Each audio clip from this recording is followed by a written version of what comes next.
এক যে ছিল পাখি, সে ছিল মূর্খ।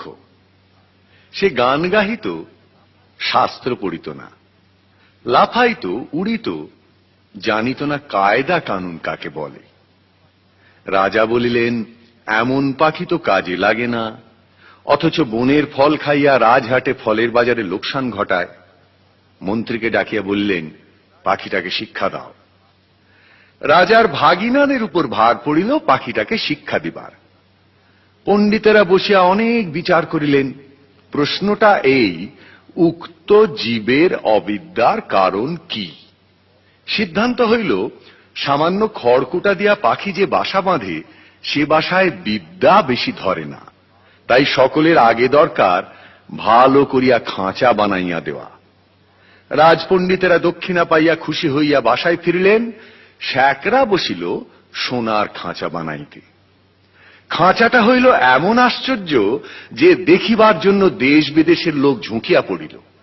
কেহ বলে শিক্ষার একেবারে হদ্দমুদ্দ, কেহ বলে শিক্ষা যদি নাও হয়, খাঁচা তো হইল, পাখির কি কপাল। শ্যাকরা থলি বোঝাই করিয়া বকশিস পাইল। খুশি হইয়া সে তখনই পাড়ি দিল বাড়ির দিকে। পণ্ডিত বসিলেন পাখিকে বিদ্যা শিখাইতে। নস্য লইয়া বললেন, অল্প পুঁথির কর্ম নয়। ভাগিনা তখন পুঁথি লেখকদের তলব করিলেন। তারা পুঁথির নকল করিয়া এবং নকলের নকল করিয়া পর্বত প্রমাণ করিয়া তুলিল। যে দেখিল সেই বলিল, সাবাস, বিদ্যা ধরে না। লিপিকরের দল পারিতোষিক লইল বলদ বোঝাই করিয়া। তখনই ঘরের দিকে দৌড় দিল। তাদের সংসারে আর টানাটানি রহিল না। অনেক দামের খাঁচাটার জন্য ভাগিনাদের খবরদারির সীমা নাই। মেরামত তো লাগিয়াই আছে। তারপরে ঝাড়া মোছা পালিশ করার ঘটা দেখিয়া সকলেই বলিল, উন্নতি হইতেছে। লোক লাগিল বিস্তর, এবং তাদের উপর নজর রাখিবার জন্য লোক লাগিল আরো বিস্তর। তারা মাস মাস মুঠা মুঠা তনখা পাইয়া সিন্দুক বোঝাই করিল। তারা এবং তাদের মামাতো খুড়তুতো মাস্তুতো ভাইরা খুশি হইয়া কোঠা বালাখানায় গদি পাতিয়া বসিল। সংসারে অন্য অভাব অনেক আছে, কেবল নিন্দুক আছে যথেষ্ট। তারা বলিল, খাঁচাটার উন্নতি হইতেছে, কিন্তু পাখিটার খবর কেহ রাখে না। কথাটা রাজার কানে গেল। তিনি ভাগিনাকে ডাকিয়া বলিলেন, ভাগিনা, এ কি কথা শুনি? ভাগিনা বলিল, মহারাজ, সত্য কথা যদি শুনিবেন তবে ডাকুন শ্যাকরাদের, পণ্ডিতদের, লিপিকরদের। ডাকুন যারা মেরামত করে এবং মেরামত তদারক করিয়া বেড়ায়। নিন্দুকগুলো খাইতে পায় না বলিয়াই মন্দ কথা বলে। জবাব শুনিয়া রাজা অবস্থাটা পরিষ্কার বুঝিলেন। আর তখনই ভাগিনার গলায় সোনার হার চড়িল। শিক্ষা যে কি ভয়ঙ্কর তেজে চলিতেছে, রাজার ইচ্ছা হইল স্বয়ং দেখিবেন।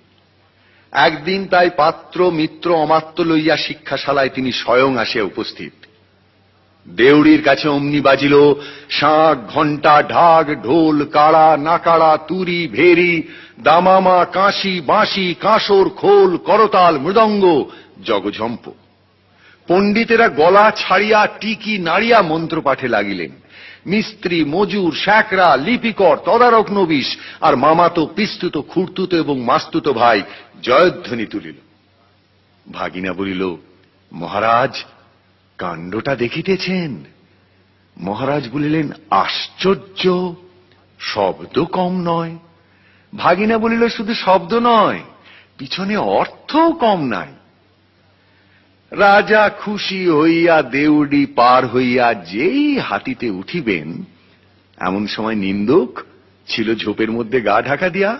সে বলিয়া উঠিল, মহারাজ, পাখিটাকে দেখিয়াছেন কি? রাজার চমক লাগিল। বললেন, ওই যা, মনে তো ছিল না, পাখিটাকে দেখা হয় নাই। ফিরিয়া আসিয়া পণ্ডিতকে বললেন, পাখিকে তোমরা কেমন শেখাও তার কায়দাটা দেখা চাই। দেখা হইল। দেখিয়া বড় খুশি। কায়দাটা পাখিটার চেয়ে এত বেশি বড় যে পাখিটাকে দেখাই যায় না। মনে হয় তাকে না দেখিলেও চলে। রাজা বুঝিলেন আয়োজনের ত্রুটি নাই। খাঁচায় দানা নাই, পানি নাই, কেবল রাশি রাশি পুঁথি হইতে রাশি রাশি পাতা ছিঁড়িয়া কলমের ডগা দিয়া পাখির মুখের মধ্যে ঠাসা হইতেছে। গান তো বন্ধই, চিৎকার করিবার ফাঁকটুকু পর্যন্ত বোঝা। দেখিলে শরীরে রোমাঞ্চ হয়। এবারে রাজা হাতিতে চড়িবার সময় কানমলা সর্দারকে বলিয়া দিলেন, নিন্দুকের যেন আচ্ছা করিয়া কান মলিয়া দেয়া হয়। পাখিটা দিনে দিনে ভদ্রদস্তুর মতো আদমরা হইয়া আসিল। অভিভাবকেরা বুঝিল বেশ আশাজনক। তবু স্বভাব দোষে সকালবেলার আলোর দিকে পাখি চায়, আর অন্যায় রকমে পাখা ঝটপট করে। এমনকি এক একদিন দেখা যায় সে তার রোগা ঠোঁট দিয়া খাঁচার শলা কাটিবার চেষ্টায় আছে। কোতোয়াল বলিল, এ কি বেয়াদবি! তখন শিক্ষা মহলে হাপড় হাতুড়ি আগুন লইয়া কামার আসিয়া হাজির। কি দমাদম পিটানি!